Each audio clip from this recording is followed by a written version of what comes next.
And welcome to another episode of the Indie Focus Podcast. My name is Roger. Along with me this week are my good friends Mike. Hello. And Phil. Here. And Jordan wasn't able to make it tonight, so he'll be back next week. But he gave us his notes on the game that we'll be talking about. And the game we're talking about today is Dead End Job. Dead End Job. Yeah, that song's stuck in my head now. Dead End Job. Anyway, we'll get into that later, but I have good thoughts about that game. So before we get into that game, though, let's go around and tell people what we're currently playing. Mike, what are you currently playing? I have been playing just one game this past week. I picked it up at Walmart on clearance for like $15.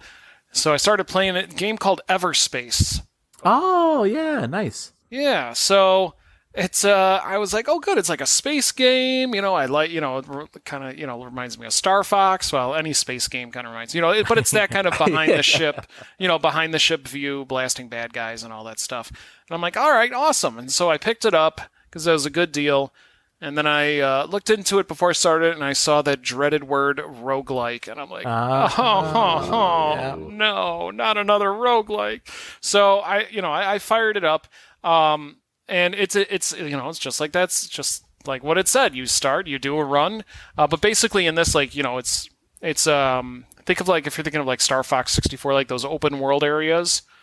So it's not like you're not on rails. You basically light jump into an area, and the area may have some enemies, and it may have some materials that you can find, or like crystals that you can blast that release little shards of crystal that you can use to upgrade your ship, or you can even come across like another ship that's been destroyed, but there's still loot in there.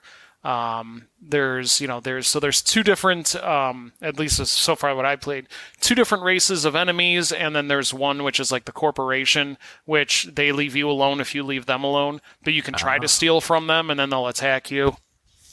This sounds like a bad idea. Yeah, it is. It is a bad idea, especially when you're first starting off. Yeah. But there is a story. There's an actual story involved, and there's really good voice acting. I enjoy that. And the good thing is, even when you do die, you can continue the story. And so it's actually very similar to the game that we're going to be talking about. But And what else? So you lose all the materials, if you die and you're around. So basically you jump into this area, you can search around if you want, or you can jump to the next area, because after like 30 seconds, like the warp area pops in, and you just have to like keep your sights focused on it for about 15 seconds, and you'll, jump and then into the next area. So you can choose, if there's like 15 bad guys and you're like, nope, I'm not doing this, and you can just shoot through. Just bail out. Nice. Right, you could just bail if you want. You could, and there's three, whenever you start a run, there's 3 levels of difficulty, and I will say this, just do easy. Like, easy is really easy, and normal is really hard. I didn't even try. I didn't even try doing the impossible difficulty setting. And then on top of that, there's a hardcore run. So I don't even know what that is, because I didn't even bother. But you can do things. You can upgrade your ship by doing various by spending credits. So like, you pick up credits as you go along and but you have to spend your money to upgrade that ship if you die before you start your next run, because then you lose all your credits. But you get to keep your upgrades. So there's a lot of customization. You could also buy new ships if you earn enough credits. So in terms of space shooters, it wasn't exactly what I was hoping it would be. But it is a fun game. I am enjoying it. I'm, for $15, I figured why the heck not. But then, I tried to cash in the coins too. Like I got it at Walmart, and I tried to, you get the physical games you can cash in the coins, and they're like, this game is not from your region. And I'm like, wait a minute, I bought it I bought this at a Walmart. What region is it from then? Indiana.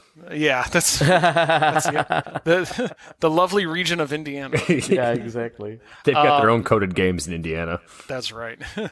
But it's it was fun. Actually, I put in a good 3 hours on it in one sitting. Nice. So it looks like a good game. I mean, it's very pretty looking. Yeah. Oh, it looks good. It looks fun. It controls well. The space fights are really interesting. But it's a tough game.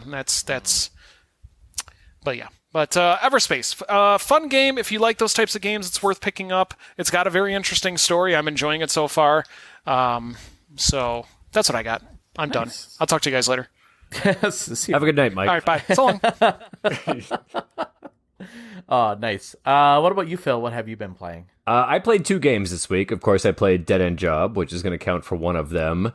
And then, because you guys are all basically carnies, you talked me into playing Rebel Scum, lazy, blow up the Death Star game. Yes. And I spent about an hour and a half with that earlier in the week. And that game is a lot of fun. Yeah. I thoroughly enjoy the way that it's presented. I love the way that it plays. I've got zero problems with this game whatsoever. I don't think I've made it past the first quote-unquote boss, but I'm also not very good at shmups, let's be completely honest about this. But it wasn't necessarily too challenging. Like, I found myself just doing dumb stuff to get myself killed repeatedly, where it was just like, okay, I'm going to take out this guy while this guy's shooting 56 bullets at me at the same time. Oh, look, those 56 bullets hit me. Cool, I'm dead. Yeah. Like, there's a lot of that, but definitely a good recommendation, especially for the price that we all picked it up for, like 10 cents or whatever it was. Yeah. Like, just a steal. It's an awesome game, and even at full price, I'm going to assume it's well worth it. Yeah. Yeah, I found myself when I was playing not utilizing my special move as much as I should. Yeah, me neither. And that's kind of what aggravated me as well when I was playing. Is like, I'd be getting shot at by 15 different things, and I was just like, why didn't I hit my shield? Yeah. It's right there. Just press the button. That's all you got to do. Nope. Yeah. Okay, cool. Died. Yeah, that happens to me a lot too. I'm like, oh yeah, shield. I could have been using that. Oops. Yeah. But I like the way that it randomly drops you other characters and other bonuses and pickups and stuff as you're going through and shooting at things and destroying them. And then the bonus system that goes for all the points, like, it plays really slick. It's fun. Yeah. The artwork is fantastic. Oh yeah, I love the artwork. Yeah, absolutely. Mm-hmm. The characters are fascinating too. Yep. Yeah. Again, 10 cents. I was not expecting that game. No. And what's the actual name of it? Lazy Rebel Space Galaxy. We should know this by now. I'm just going to throw that out there. Well, the problem is that we make up a different name for it every time we talk about true. it. So, the original name's never going to stick at this rate. Yeah, Lazy Galaxy Rebel Story. That sounds right. Yeah, that's it. So, yeah, it's a good game. Anything else, Phil? Besides the No, that's about all that I had the opportunity to play with this week. Okay. So for myself, I've been putting in more time into Dauntless. Nice. Yeah. So they made some major changes to that game, and I absolutely love it. So before, you would have to the only way you get XP before is if you were doing either hunts, or not hunts, you were doing quests. So you have quests that you get in the game, or you're turning in bounties. And then you would get XP that way, and then that would level up your hunt. So there's like seasons, so it's a hunt pass. Mm-hmm. But now they have it that even if you just go on a hunt, you'll get XP just if you hunt behemoths, which is so cool. Awesome. Yeah, it's so so the other day I played probably for like 3 or 4 hours straight, and I leveled up several times. So I was like, oh my gosh, that was so much fun. It was a blast. Absolutely loved it. And I'm doing the escalation right now, which is the void escalation. So an escalation is you and 3 other hunters go in and hunt a series of behemoths, and that's a lot of fun. And there's event quests going on right now too, so that's new. I haven't seen that before. It's just I fell in love with this game. So, a lot of fun. So, I spent a lot of time on that. And then the other games... Roger, really quick, I hate to interrupt, but not to throw you under the bus, but how long has it been since the last time we played Dauntless that these updates have happened? 'Cause I feel like you play it moderately frequently. Yeah, I didn't play last season. Okay. So season lasts about 35 days. So I played a little bit in the middle, but I didn't play too much of that last season. Because I didn't get into it right away. I mean, I didn't get into the season right away. So I was like, well, I'm just gonna take a break from that and jump into Animal Crossing anyway. Yep, makes sense. And then, and so part of the hunt. So, sorry, I was gonna move on to another game, but I wanted to talk about this. So part of the cool thing I love about this game is that it's absolutely free. There is nothing that forces you to buy anything in this game. You are not forced to spend a dime on this game, which is awesome. It's all cosmetics that you pay for, right? Exactly. Okay. So the things that you do pay for, it is cosmetics. There is, so I will say, like, the hunt. So there's the regular hunt path, and then there's the elite hunt path. And if you buy the season, you get onto the elite hunt path. Mm-hmm. And that there are some. So each level gives you something unique at that level. So there's more at the elite hunt pass. You get more items when you level up than if you were to do just the normal non-pay hunt path. Okay. So I think it's like every other level you get something, whereas in the elite seems like, well, not just seems like, it is every level you get something. So, but yeah, they have this. So they always have like a set of armor or a set of clothing or something that armor and weapons that have the theme around it with the hunt. Mm-hmm. And it's just, oh my gosh, my character looks like somebody from Assassin's Creed. It's so good. I love the game so much. Nice. I wish we had an Assassin's Creed expert here. Yeah, I know. But yeah, it's a great game. So then the other games I've been playing Darius. So we got a review code for that, Darius Cozmic Collection. Okay. The console collection. So this game, let me just look here. I think there's like 6 or 7 different games in this collection. And it ranges from, so this is the console collection, but it does have a couple PC versions of the game. It has some Mega Drive, Sega Genesis, Sega Master System, Super Famicom, Super NES, Super Famicom, Super NES, some different games, and then some PC Engine games. So it includes like Darius Twins, both the Super Famicom and the Super NES ones. The Darius Force, again, Darius Force for Super Famicom and Supernova for Super NES. And then it has Darius 2 for the Mega Drive. I'm going to probably butcher this name. Segalia, I think that's how you pronounce that. For the Sega Genesis and Sega Master System. And then they have the PC engines for Darius, was that Alpha, I think? And then, Darius Alpha. And then Darius Plus is also Holy PC heck, engine. all the Darius is included. That's a lot of Dariuses. Yeah, it's all the Dariuses. It's or really is it Darii? Is the plural of Darius Dariuses or Darii? Good question. You just got to throw an apostrophe at the end of it. It'll be fine. So, and it's cool because when you go through each one of these games, it tells you a little bit of the history of the game too, like when it came out. It just goes into the history of this, and I'm like, wow, this is cool. This is so neat. And I will say, so Mike, I know you are a fan of Darius, right? Darius Twins. I know that. Darius Twin is one of my favorite Super Nintendo games. I love playing that. Yeah, Mike. I mean, Phil, have you played any of the? I feel like I played one of them. Couldn't tell you which one because my mind isn't what it used to be. Yeah, I don't remember playing any of these. Holy cow, they are very, very hard. Oh yeah. I'm just like, oh, okay. So I'm thinking like Gradius or something. I'm like, this isn't so bad. This will be easy. Nope, it is really hard.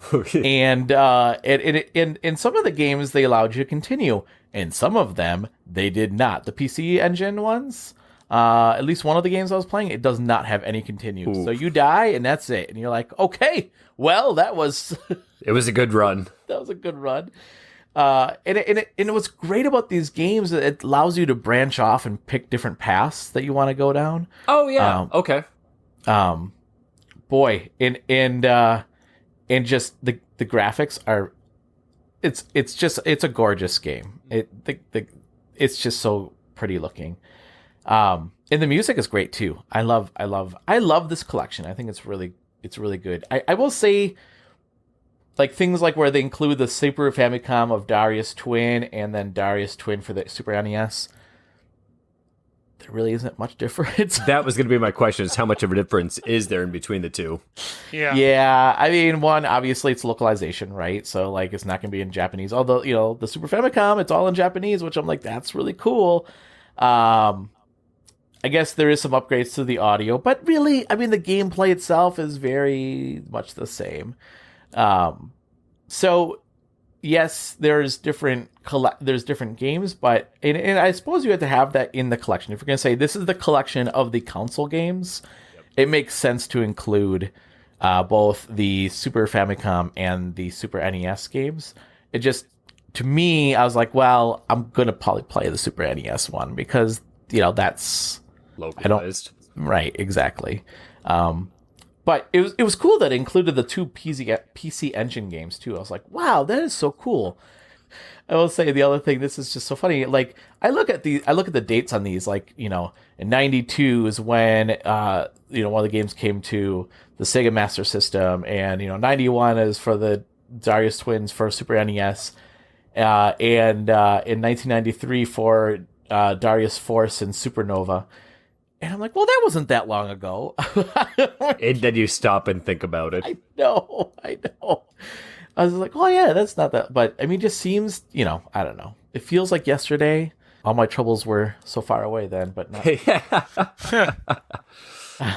But I will say it is a pricey collection. I think this was like $45 or so. Yeah, but for how many games? Yeah, I know. That's the thing. Like, you get quite a few games here. Let's see, 1, 2, 3, 4, 5, 6, 7, 8, 9. It's $5 a game. That's not bad. Yeah, it really isn't. And then I have the game manual. I don't think it's the actual manual itself now. It just takes you out to like the eShop for the actual manuals. That would have been really cool. I know some of these collection games, they have like where you can go and actually see the actual manuals of the games. Just the scans of them. Yeah. Yep. And I love that. But this doesn't have that. But it's still, I mean, if you are a fan of, shoot 'em ups and a fan of the Darius series, this is a really good pickup. Nice. Yeah. Awesome. The other game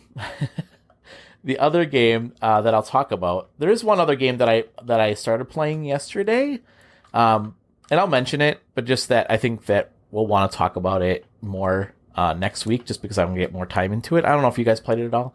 Ninjala came out yesterday. I haven't touched it yet. No. Okay, Mike, have you played that at all yet? No, sir, I have not. Yeah. So, well, I know Jordan picked it up as well. We'll talk more about it next week. So I just want to play a little bit more. I played one round. I came in third place. I was quite proud of myself. Nice. I was on the podium. First time playing. And Does this one play like Splatoon, but it's with gum or something like that? it plays like Splatoon, but with melee weapon. Melee, okay. So, but the gum part is that you can make bigger weapons, like you can make bigger swords and stuff like that. No, I ain't touching that. I ain't going near anything with gum. One weird quirk about me, I hate gum. Oh, it's I know gross, that. man. It's I know super that. gross. Absolutely disgusting. Even in a game, you would not even. I play I don't do anything. Like, even if I see like a double mint commercial, I'll change it. Which is odd. You mentioned okay. that. I had the Big Red theme song from like the 80s in my head the other day. That's so crazy. Sorry. Like, I got the Juicy Fruit commercial going juicy in my fruit, it's gonna move ya. head. Yeah, that's the one. That's the Yeah. one. You Well, don't Big see Red. those How did Big commercials Red go? Oh god, it's that Big Red freshness that keeps going on and on. Well, you chew it, say goodbye a little longer. Yeah, that one. That's a little longer. A little that's with it, Big with Red. Big Longer with Big Red. The Nindy Focus podcast is brought to you by Big Red. And all of the gums from the 1980s. Yeah, exactly. But Those seriously, commercials are not on anymore, are they? I guess don't know. not. I don't watch TV. Yeah, but no, I can't stand. I seriously I do not like it. I think it's disgusting. If my wife is chewing it, I'll be in the. I'm going in the basement. You let me know when it's done. Like even the smell just makes me sick. Well, and half the problem is most people that chew gum just chew it with their mouth wide open, like a bunch of cattle. Like they're chewing their cud. They don't just chew it subtly. It's a big there's a production that goes behind it, and then you got to snap your bubbles and all that kind of shit behind it. Yeah. Gum is gross. Sorry, Roger. Mario coined me. Yeah. No, Jordan, I'm sure you're look at all the stuff you're missing out this week, Jordan. So the next game deals with gum. Yeah, deals with gum. No, it's called Infini. I think that's how you pronounce it. Infini. Is that Infini? I want to say Infinity. Go but with it's Infini. Infini. Okay. So, this is a puzzle game. So it just throws you into the game, and you are this character that's falling, and you have to get to these like portal holes, and you have to like land on the portal holes, and then you make it past that puzzle. And the first couple puzzles are pretty easy, and then as you go along, it's like, okay, I have to figure out what I'm doing here. It's kind of like a maze. You're falling, but then you fall when you fall straight down. Wherever you started from on the bottom is where you're going to start on the top. Where we end on the bottom is where you're going to start on the top. And there's no collision on left or right either. So you can like go all the way to the left or all the way to the right, and then you'll end up on the left side of the screen. Which is important to know because some of your puzzles are going to be angled, and to get to the portal to get out, you have to like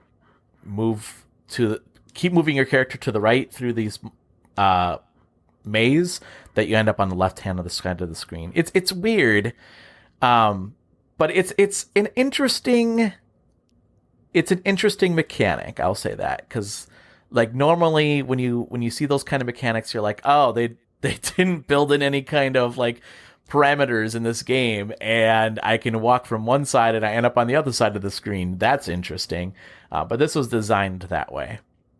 Yeah, Mario Brothers was the same way, though, the original one. Well, I don't know. No. Well, you could walk from right to left. Like, you just hit the other side of the screen, you'd pop back over. Or like Joust or Balloon Fight? Yeah. Well, yeah, Joust. Yeah. Joust. Yeah. No, I know. Well, I'm thinking in particular, I was thinking of Atari Football. I think that's what it was called. Okay. Where you could we called it straining the guy. So you're playing defense. You just run to the right of the screen and you end up in the backfield of the offense. It was a great plan. Side. Yeah. We had house rules that you can't strand the guy. That's what we called it. Sorry, Infini. Yeah, Infini.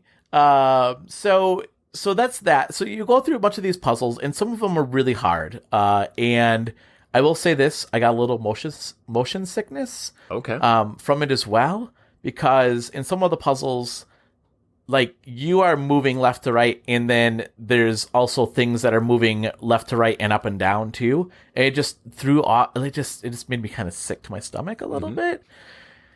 So you go through a bunch of these puzzles, and then you find out that your character's name is Hope.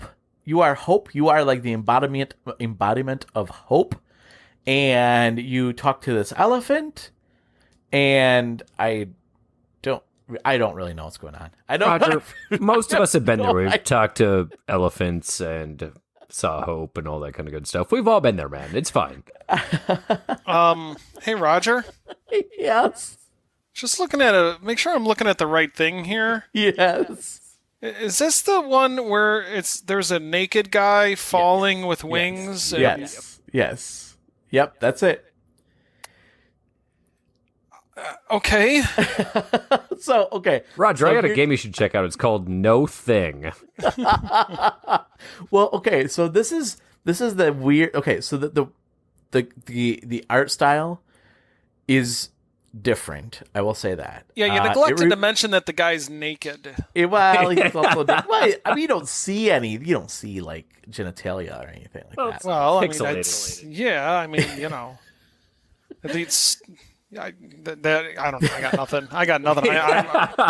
Normally, I got some kind of comment, but I'm just watching this YouTube video as you're talking, and I'm just like, why? What?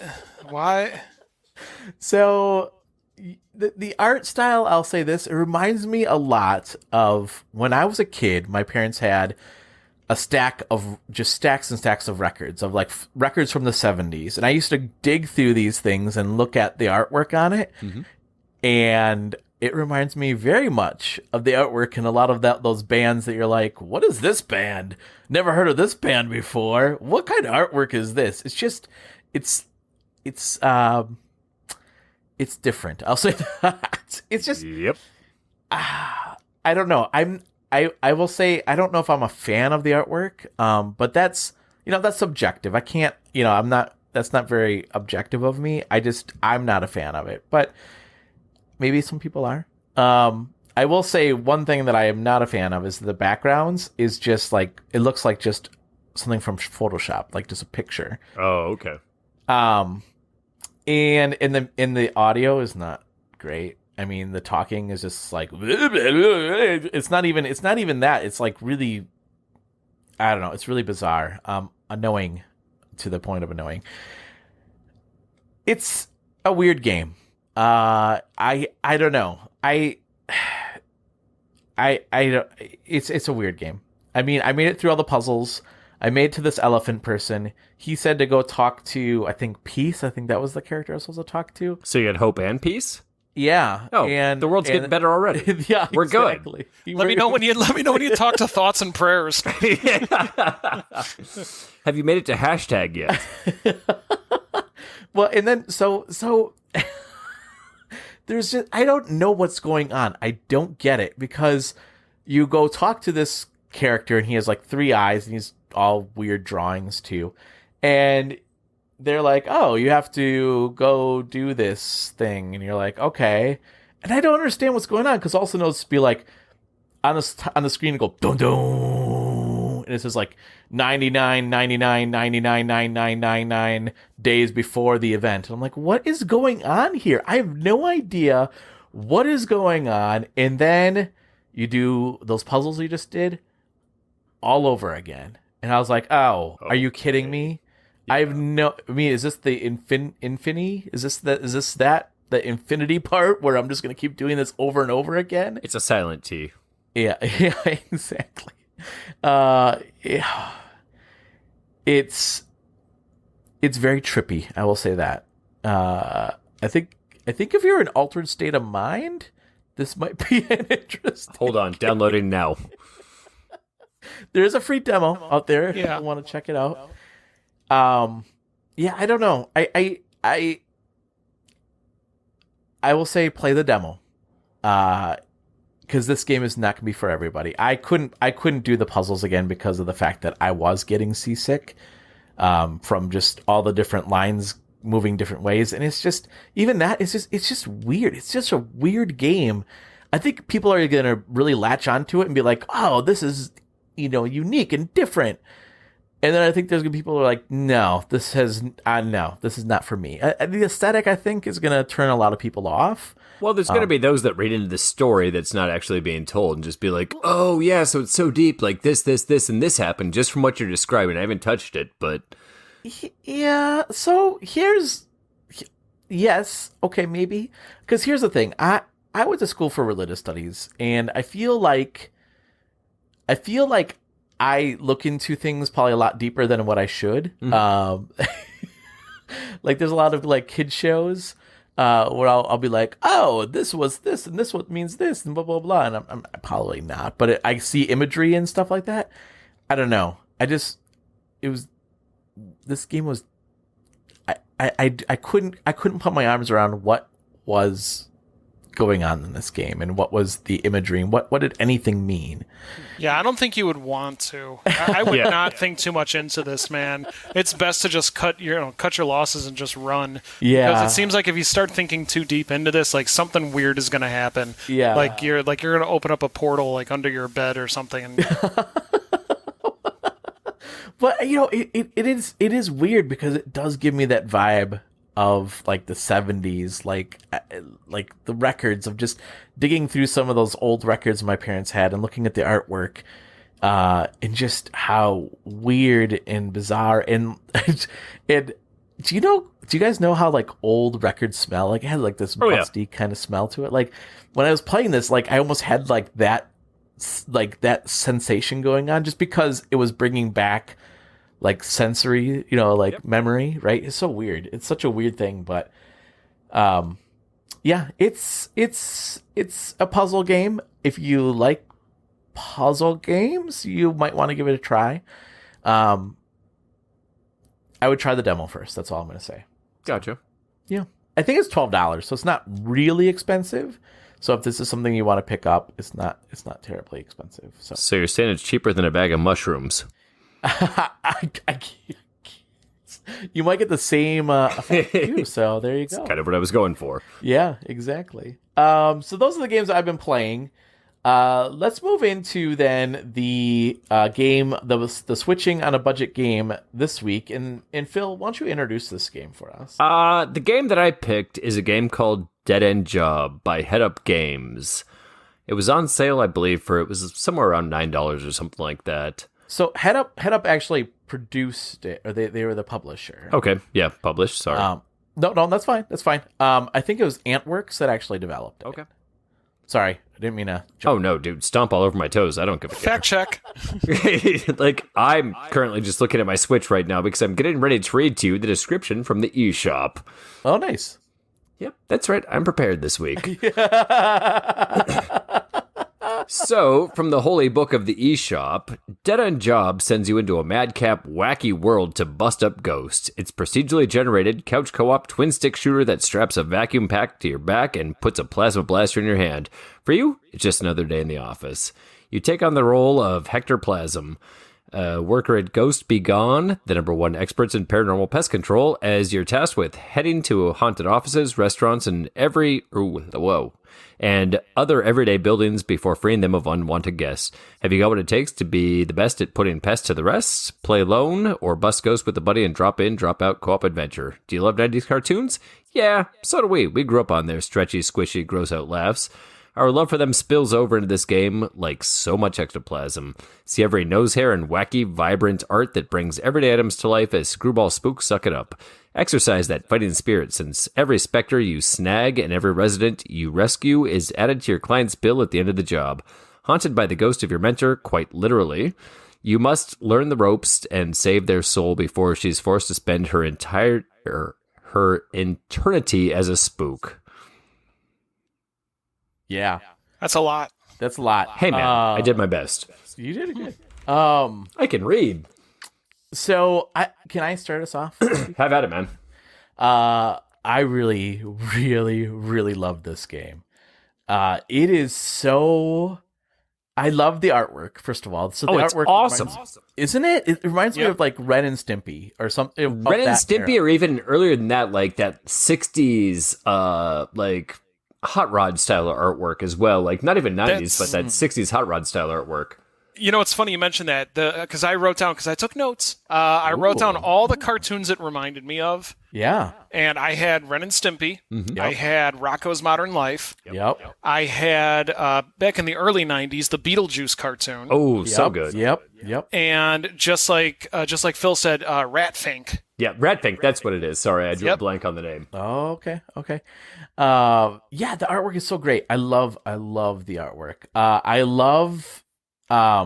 love the production of this too, like the music and everything. Mm-hmm. Super catchy. The thing that so just a little bit of the gameplay. So you are sent into, so you can pick where you're gonna go. I think you start off as one place first. I think it's like it's an office building. Yeah, exactly. and you're in there to catch ghosts. And so it's like Binding of Isaac a little bit, right? It's lot like Binding. It's pretty much a Binding of Isaac clone. Yeah, that's true. Not a little bit. It's a lot like it. Yeah. So you shoot the ghosts, and then you have a vacuum, a la Luigi's Luigi Mansion. Mansion. Yeah, exactly. And then you suck them up, and then you get money for that. You get money for each ghost you capture, and then when you walk into the corporate building, there are some humans that are trapped, and like the first mission is that you have to ungoo 2 humans from these traps, and then you beat the mission. And then all this while you're getting money to help your boss who died eating food, right? Didn't she eat like some chicken? Olive with a toothpick through the throat, got stuck in her that's throat. right. She That's died. right. Yep. And I just loved it. I loved the goofiness of it. So there's different pickups. So like there's different drops, and you can pick those up and you can use them. A lot of them are just like consumables that are very quick, right? Which are definitely necessary. Yeah, exactly. And then as you level up, as you catch more ghosts, your weapon levels up, and then your character levels up actually. And then you can unlock new things with your character. So you might get a gun that can shoot more, and it doesn't take as much to. Because your gun overheats, so it can cool down more. Or you can do rapid fire. Or there was one drop. So if you die, like all your progress in that is gone. Yeah, it's got some roguelike to it, just because like your character resets every time you die, unless you get the perk after you hit all 5 level ups, and then you can get the perk to save everything, and then it all carries over, and you're still this ultra powerful beast. Yep, and that's what I was about to say. Like there is that one power up that you can do. So, and then the other thing there's so much I love about this game. The other thing I'll just mention is that you unlock different areas in the office that you work in, and after a couple of levels, you open up the jobs. Like there's separate jobs that are postings, like they post jobs, and some of them might be like collect or capture 77 ghosts in the park, and you get extra money for that. And there's a story behind it. So like you said in the intro to this, that your boss has turned into a ghost and she wants to come back, and you end up finding like this mechanic who's going to help you build this as the story goes on. So you need to collect all this money, and it breaks it down into months, which is interesting. I thought that was really interesting. And one last thing I'll say before I turn over to anybody else. The other thing I love about this game is that there's so much Ghostbusters references in it. Yep. Even in the big poster of, what is his name? Igor? Is that what? No. What is the Vigor, right? Isn't it Vigor? Vigo, the carpet. Vigo, yeah. Yes, Vigo. Did you notice he was in the office? Yep. He's the character unlock whenever you want to unlock some of like the art style or whatever. Yes. Oh man, but then they put a picture of the boss's face over the face of the painting. It's so good. I love it. I'll turn it over to some other people, and then I have some other thoughts. I'll wrap up to some other things that I read about the game. So why don't you guys go ahead? Sure, I'll go. I was about to say, Mike, you want it? It's all yours. Yeah, I'll take it right here. So you're absolutely right when you say it's like Binding of Isaac. Actually, I will say I enjoyed it more than Binding of Isaac. Yeah. Because Binding of Isaac to me was, it was a dark game. Definitely had humor, but it was more dark than funny. This one is just funny. I love a game that can make me laugh, and I don't see a whole lot of those. There's this part where he's talking to his boss, and his boss goes, he's like, I'm watching you. I have the eyes like a hawk. And then for no reason, they cut to a real life picture of a hawk. Dude, I laughed so hard when that happened. I was just like, where did that come from? Awesome. Yeah, also, it's so SpongeBob. 90s. Yeah, I was gonna say it's so 90s cartoons though, isn't it? Yeah, they cut to a real life picture of a hawk with the cartoon character's eyes instead of the hawk's eyes. It was just I'm like that's so random. That's hilarious. Yep. I like the music reminded me of a NES game that I loved as a kid called Snake Rattle and Roll. Okay. Yeah, that like that 50s kind of roller skate hot dog shuck jive and then you wail type of stuff. Like ska before it was ska. Mm-hmm. I love how the story keeps going no matter what. Yeah. Even, that's and then again that's why one of the reasons I don't like roguelikes is because it's like there's no progress in them. But this one, the story keeps going. The writing is hilarious. I love the humor with it's ridiculous with the Ghostbusters. The Ghostbusters references. He gets when I got hurt. I was in a level. And I got hurt by somebody, and a little voice bubble on the guy popped up, and he goes, "He slimed me." Wait, can I say that? Like, am I going to get sued? By they break the fourth wall a lot. There's a few things I would recommend though. The first one is to go into the options and make sure you choose auto consume a health power up. Oh yeah, I didn't do that unfortunately. That's in there. So so that way you don't have to it just does it automatically when your health gets low. Yeah. One of the other things I wasn't a big fan of was the items that you get. You have to use them in order to get the description of them. But even when you get the description of them and you look in your handbook, it still doesn't exactly tell you what they do. Super vague. It's just so I would like to know what some of those do. So it's like there was one that was I think it was a Lego brick. Yeah. And I assumed it means that it scatters Lego bricks around, so if they step on them, they get hurt. Which that kind of that's what I'm assuming it would be, but it doesn't spell it out. I would like that spell it out. But one thing is I loved the neon colors and everything, the art style and just everything about it. It's just and this again, this is why I love this podcast, is because it turns me on to games I would never ever have given a second look at. Yeah, not at all. This is exactly one of those games. Yeah. The thing I'll say about the drops too that I didn't really like is that when you pick up a drop, the consumables, you have to consume it. You can't just drop it, right? For instance, you pick up an apple and you eat an apple and it does damage to you. You had an apple that did damage to you? Yeah. It's random. Is it? Yeah, the apple could be good or bad. That's what I got. That's what I got from the description.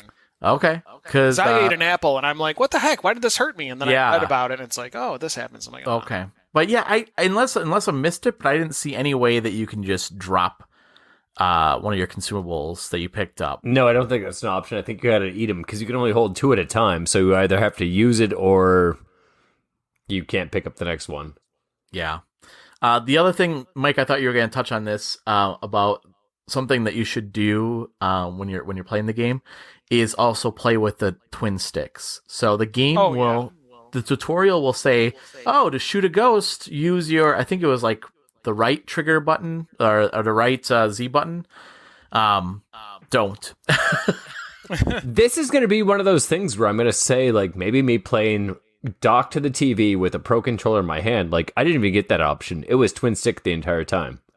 Really? Yeah. It didn't even give me the option to, hold down the right trigger button or whatever to shoot. I was just twin stick the entire time. Well, that's so weird because I was playing with a Pro Controller but it's wired, but they didn't, it told me to do the right trigger button. Weird. Yeah. For me, not at all. Mike, what was your experience? I went straight into the twin stick. Did they tell you in the tutorial to use the right Z button? It may have. I just immediately went into it. I'm like, okay, this is an overhead game. It's going to be, I just went into autopilot and I'm just like twin stick. Interesting. Phil, what were your thoughts? I love this game. I will continue to play this game. I will probably beat this game. The art style is amazing. It plays super smooth, super fun. Music's very catchy. Again, there's the weirdness of what do items actually do when you pick them up? But I can't say enough good things. It's fun. It's a lot of fun. The roguelike even isn't that bad because you'll get to the next level and You'll play through it, you'll die a couple of times, but at the same time, like, you'll get your bearings, you'll get it all down together again. And all the levels are procedurally generated, so you don't necessarily know what you're getting into, but you also know what you're getting into at the same time, because it's the same level over and over again with different obstacles in the way. I did find that when you get the power-up for exploding a level when you're done with it, like, you get a lot more power-ups because you don't have to go through and shoot everything, which was kind of nice. That is pretty cool. Nice. There was one other thing I wanted to... Oh, what was the other thing? Now I forgot. You know what I love? I just want to throw this out there. I love the character animations, the enemy animations. My favorite one that I watched. Dude, this was hilarious and so ingenious. You're fighting the possessed sandbox. Yep. And the sandbox grows a pair of arms and picks up the actual box. And starts walking. Wonderful. Yeah. And that's so funny. The punny names, too. Like, they don't even mess around with playing with the puns for the names for things. Like, you're horsey. Yeah, Secra Scary. Yes, so good. And the loading screen looks like a Looney Tunes title, like a title theme to a cartoon episode. I don't know, just so much to say. Go ahead. No, that's great. The artwork is probably one of my favorite things in this game. I just loved it. So I wanted to read. Jordan did send us his thoughts on the game, so I'll read those here. So this is Jordan's thoughts. This game takes great aspects of Binding of Isaac and Luigi's Mansion and mixes it with art style you could see back in the late 90s on Cartoon Network. Is it better than either of those games? No, but it doesn't have to be, and I enjoyed the 5+ hours I put into it so far. My first run sucked, but my second one was far better. One of my favorite parts of this, opposed to something like Binding of Isaac, is that death doesn't mean starting all the way over again. Sure, your strength and powers may go away, but you're continuing in the month and story and have a chance to push through and create an even better build than before. All in all, I definitely recommend this game. So, cool. You didn't do that in Jordan voice. Yeah, I don't know how to do Jordan. Yeah, I don't know how to either. Hi, Jordan. I know you're listening. Yeah, I know. Yeah, exactly. No, I second everything that he said there because like it's great. The one thing, so I always do this after we play the game. I always want to see like how this game fared when it came out. Like what were the reviews when it came out, and it was interesting because some of the reviews that came out said didn't really like the art style. I'm like, well, okay, that's, again, that's very subjective. Yeah, very much so. You can't say that. Even like when I was, about the Infini, game, I personally didn't like the art style, but I'm not going to knock a game because of that, right? Like that's up to the player's choice about that.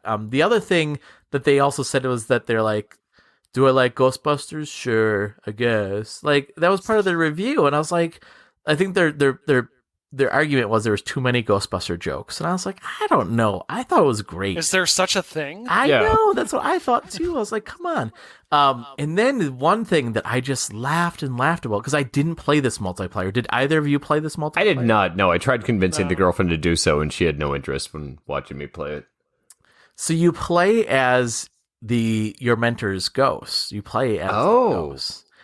And she has no abilities to help you. She throws out slime, which actually hurts you, or not hurts you, but slows you down. She does nothing to the ghost. And there were so many people complaining about saying, why even have multiplayer if they can't even help you? And I'm like, oh my God, that's so brilliant. That is so brilliant. It's like, you're a ghost. What can you do to help catch other ghosts? Like, so great. It was so like they missed the mark on that. Like that is the whole joke behind the multiplayer is the fact that you're playing a ghost and you can't do anything. Brilliant. That's pretty Love good. it. Isn't it? Mm-hmm. Oh God. I read that. I was like, oh, this game is so, it's so good. I love this game so much. If I were to give this a grade, I would give this an A+. I love this game. Oh yeah, it's a rock solid A for sure. Like it plays fantastic, looks fantastic, sounds fantastic. I'm gonna abuse fantastic. It's a fantastic game. It's fantastic. And I think what was the price we had it for? Like $8 something? It was $8, something like that. I think it was normally $20, but it was on sale. And I think it's still on sale for a couple more days. Yeah. So listeners, if you're hearing this and if if you like games that are like Binding of Isaac and Luigi's Mansion, if you are a fan of Ghostbusters, if you are a fan of like that 90s cartoons, like the Ren and Stimpy and some of the other cartoons that we mentioned here, like this is right up your alley. Or even just twin stick shooters. Like it's a fantastic twin stick shooter. Like exactly, the accuracy is dead on. You can't say a bad thing about that. Well, like that's it plays interesting. so well. You say that because I felt the same way, but the reviews I read are like, oh, your targeting system sucks. It's like, I didn't run into any of that. There's also aim assist. I didn't turn it on, but there is aim assist. Is there really? Yeah. I didn't turn it on either. Yeah. Yeah. I loved this game so much. And the fact that you had these side jobs that you could do where, you have these side quests of like, if you collect so many of these things, you're going to get extra money. And then some of the other things that you would get are tickets, I think that there were tickets.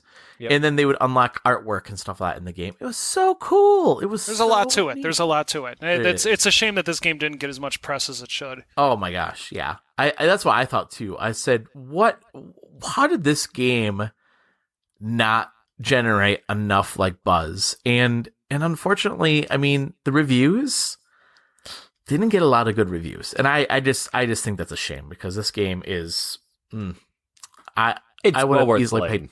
Oh my gosh, I would have paid $20 for this game. I'm glad we paid $8 something for it because it's just that saves me money, but because we're switching on a budget. Because we're switching on a budget. Any final thoughts, gentlemen, on the game? It's good. Yeah, I think we covered it all. I love this game. It's super fun. Yeah. Cool. All right.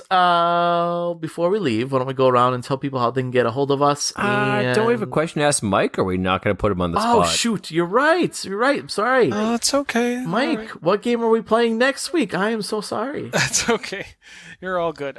So here's what I was thinking. All right, I kind of want to switch this up a little bit, pun. And I was thinking... Okay, so we played a lot of games that are pretty heavily invested. So I was thinking I wanted to recommend a game or put a game out there where you could play for like 5 minutes or 10 minutes and not have to worry about it. No, don't have to worry about stories or, it's something you could play really, a few times really quick. But this one's going to be a little bit different because I'm going to let you choose between a list of these games that are budget titles. What? Yeah. Options. Come on. So, here, I see these games go on sale all the time. All the time. Every time I pull up the Switch and I go to Great Deals, these ones are always front and center. They're made by a company called Super Power Up Games. And these are various pinball titles. Sold. 110% sold. I was looking at those as well, Mike. I am all in. So you have the choice between, let's see, Dragon Pinball, Titans Pinball, Jurassic Pinball, Mummy Pinball, Pirates Pinball, Touchdown Pinball, Safari Pinball, Halloween Pinball, Soccer Pinball, Werewolf Pinball, and that's it. So Pinball. Oh, yeah. So the only thing I'm going to say is go ahead and put in the chat which one you're going to go with, and then that puts a lock on that. Nobody else can choose that one. I'm picking the werewolf one. I don't remember everything Mike just named because that was 20 seconds ago. Let's see. Dragon, Titans, Jurassic, Mummy, Pirates, Touchdown, Safari, Halloween. Touchdown. I got Halloween covered. You got Halloween? Okay. Yep. Then I'll go with Jurassic Pinball. Oh yeah, that makes sense. We should assign one to Jordan. So some of them are on sale. Jordan, you got Pirate. You got Pirate, Jordan. Some of them are on sale. Some of them are not on sale. But they're still the most expensive one is $2.99. So okay, cool. So yeah, so we hear all these different types of pinball games next week. Nice. Yeah, I love pinball, so we'll check it out. So, all right. Now before we go, let's go around and tell people how they can get a hold of us. Mike, how can people get a hold of you? You can find me on Twitter at TCThrowers and at twitch.tv/TCThrowers. Great. And Phil, how can people get a hold of you? I'm on Twitter at bnow23. Nice. And listeners, you can. I'll tell people how they can get a hold of Jordan. You can follow Jordan on Twitter at Cryptic Jordan. And use his voice. I don't know how to do his voice, but it would have been fun. It would have been fun. He also streams as well. So what is his Twitch channel called again? Lol something phenomenal. Phenomenal. Phenomenal lol. Yeah, yes. Because every time he says that, I always think of that song from the Muppets, and I just say, I always go De La Soul on that one. Oh, okay, yeah. Because every time I'm like, doo doo doo doo doo, phenomenal. Yep. But and then you can follow us on Twitter. You can follow us at Focus Nindy or Gamerheads PC. And then also I do stream on Monday nights, and that is around 8:30. And then Wednesdays, I think I might stream as well. So bounce between my stream and the TC Throwers. So I try to stream a little bit after you guys go, Mike, but sometimes you guys go a little bit longer. Well, not longer, but I made the mistake last week of just doing one news item and asking a very good question. I was about to say, how'd that go, Mike? Oh my God, it went for half an hour. The arguing and the philosophical discussion. A lot of insight. It was actually a very good conversation. Yeah. Yeah. No, it was good. I had your channel on and I was streaming at the same time. So, but gotcha. Cool. And yeah, and check us out. I mean, in wherever you listen to your podcast too, you can hear us. Also, I will plug this too. Go to gamerheadspodcast.com to download all of our podcasts as part of this network. So it's this show. There's Bells and Roses podcast. It's a Animal Crossing podcast. There is the TC Throwers, the Controller Throwers podcast as well. That's Mike's other podcast. Hi. And then we have the Real Dudes podcast there as well. So check that out. All right. Well, Mike, thank you so much for joining us this week. Thank you. And Phil, thank you so much for joining us. Pleasure as always. And listeners, thank you so much for taking some time out of your busy schedule and spending that with us. We really appreciate it. With that, how scared are you of this right now, Roger? Yeah, I don't know what I'm supposed to say. Stay safe and game on. See ya. Bye. Bye. There it is.